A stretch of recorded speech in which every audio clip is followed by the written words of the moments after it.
piernas de hielo y esto así.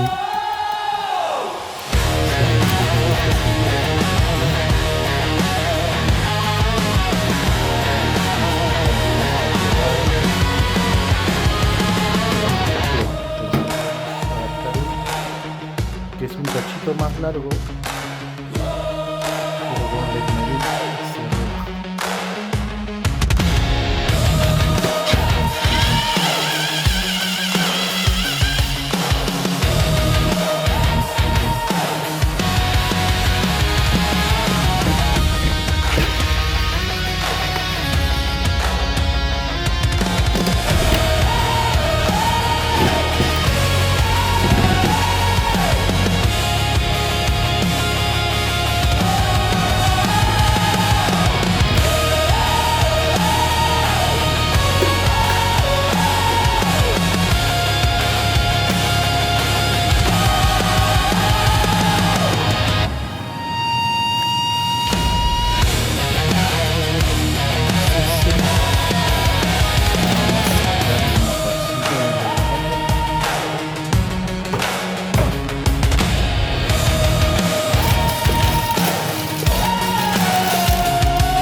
Soltamos con un destornillador los ganchitos y para afuera.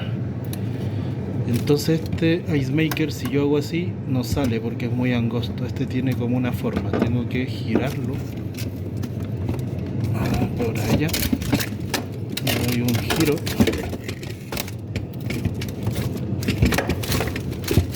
y ahí sale.